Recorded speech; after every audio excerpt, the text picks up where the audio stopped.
Hey, what's going on everyone? How you guys doing today? Welcome back to another YouTube video. And in today's video, we're going to be going over a way that you can farm some solo adept weapons this week in the Ultimatum Goes to the Deep.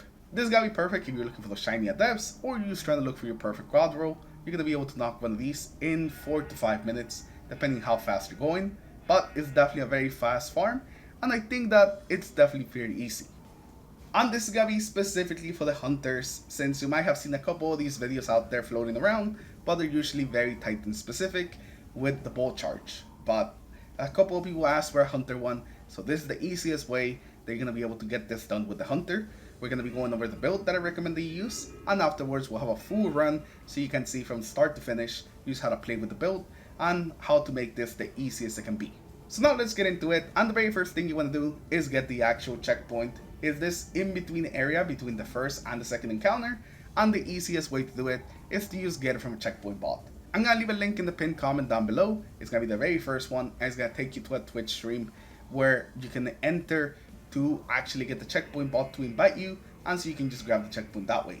It takes a couple of minutes to get the invite from the checkpoint bot because there's a queue and a lot of people are trying to get in it, but you should be able to get yourself this checkpoint very easily that way without really too much effort. And now let's talk about the build that you want to run. Now this is what we're going to be running here. It looks very unconventional, but trust me, this is just the easiest way to do it.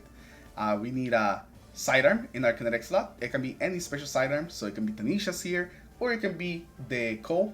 Both of them work. We're only going to need it for like killing a couple of wizards, so we're not really going to use it too much. And for your heavy, you're looking for a rocket with some chain reaction. It doesn't really have to be this, it doesn't have to be the thermal sensor, but as long as it has chain reaction and some pretty decent blast radius, that's pretty much all you need. This is going to be great for the end. You're just going to be able to rocket so many things over and over again and get a bunch of rocket ammo while at the same time just destroying everything. And then the main interaction we're going to be using is going to be the Excalibur plus the Wisdom Vest. Now the Wisdom Vest is going to be so we can become a walking smoke grenade. Every time we get to invisibility, we basically just weaken everything around us, and when the enemies are weakened, they can't really fight back. So we're gonna go invisible with our prismatic, since we are on prismatic hunter with a style executioner, and we can activate this with a lot of different things. We can activate it with the Tanishas, we can activate it with the Ascension, we can activate it with the Withering Blade, with our grenade. Lots of different things are gonna be able to trigger that initial invisibility. This is the main interaction we're gonna be using. We go invisible, we cover our invisibility with our Excalibur, which is gonna weaken everything around us, making a lot of enemies just not being able to attack us. And then we essentially just beat everything to death with the Excalibur, while at the same time getting tons and tons of overshields, making us very tanky. We have a ton of damage resistance here that we can pretty much just walk into a room, start beating things up, and just not die. There is a crazy build, and some of you guys may actually recognize this build from a build I made a long time ago called the Unkillable Hunter, but it has been modified a bit for this farm right here. And afterwards, whenever we go over the full run, you'll see exactly how to play with this build. Now for the mods right here from the artifact, the main ones you want to keep in mind are these ones right here. Heavy Ordnance, Malignant Harvest, Dielectric, Hold the Line, Volatile Marksman, and then lastly Perpetual Destruction as well as Nobel. And these two are the biggest ones because they're the ones that essentially let us never run out of ammo.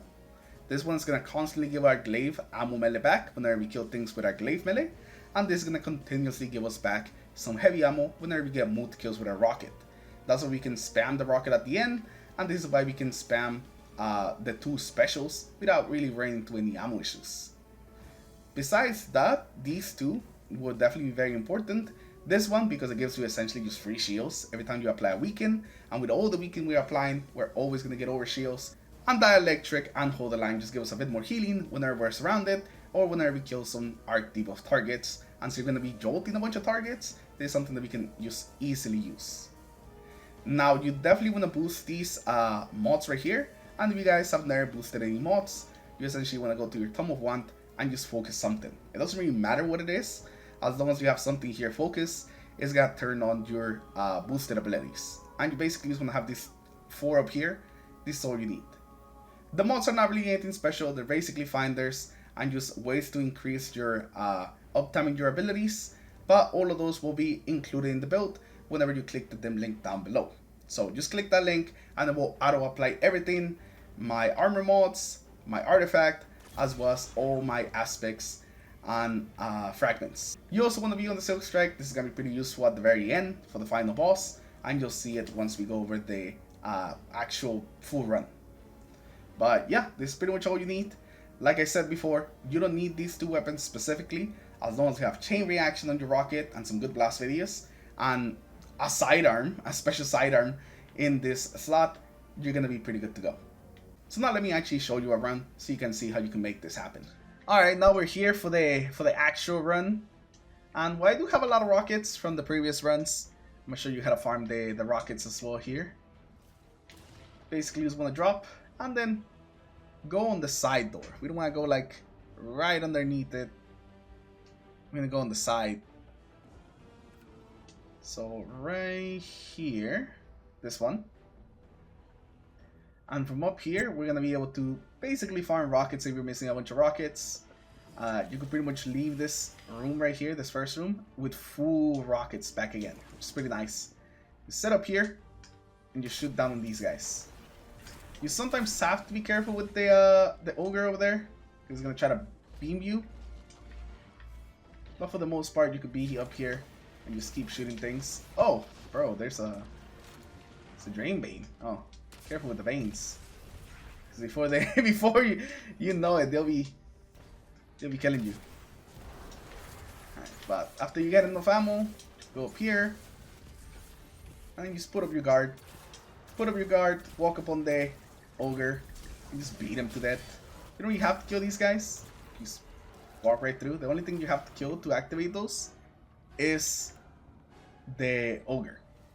So after that, we just go through here.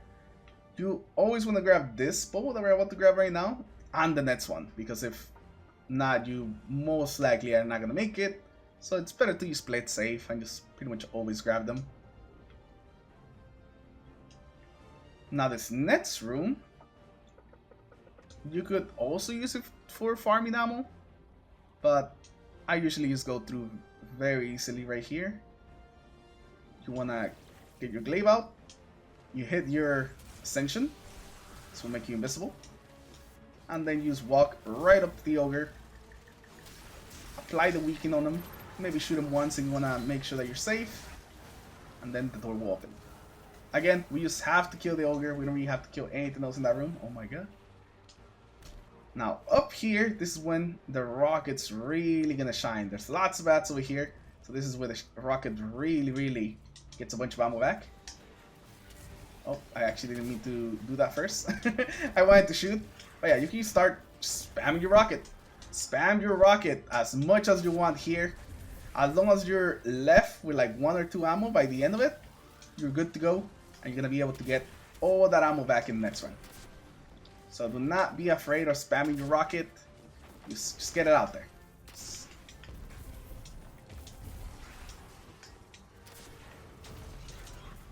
You don't have to hold back on any ammo. You're going to be getting a bunch of ammo back. As you can see, we're still full on ammo, even though we've been rocketing everything. Now, when this guy spawns, he is going to spawn some wizards, so you definitely want to take care of them. And he doesn't come this way. So he won't come this way, so we can go back here and just pick up the wizards very easily without never really having to deal with him. And these wizards are going to be very annoying when you try to fight him while the wizard is still up. So you definitely want to take them out. The sidearm, I would say, is probably like the easiest way to take them out, but you went with something else. It's up to you. Alright, so now everything's gone. It's just him. And now you just gotta make sure that you guard correctly. Whenever he pops his super, it's actually the best time to actually hit him. You block his attack, hit him with a combo with the Nobel, blocks the attack, hit him with a combo with Nobel. Make sure you shoot him every once in a while, because you do need to have some ammo in your glaive to activate the overshield. But you just keep shooting. You could also throw your grenade at him to put a weaken on him. Oh, but he does fall off the ledge every once in a while, so you know, just keep that in mind. And when he's a little bit juiced over half of his health, you can just super him and end him. Oh, here, perfect. So he's gonna do this. You block. Go for the no bail. Oh, block again. As soon as he starts teleporting, that's when you know you gotta start blocking again. Whenever he's around here, you super him, and you're pretty much guaranteed that you're always gonna kill him at around this health. And that's it. You got your run done. Pretty simple, pretty easy.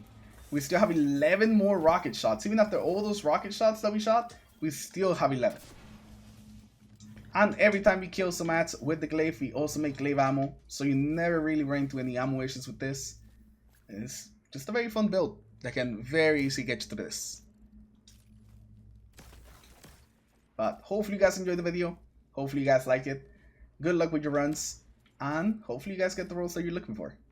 Peace.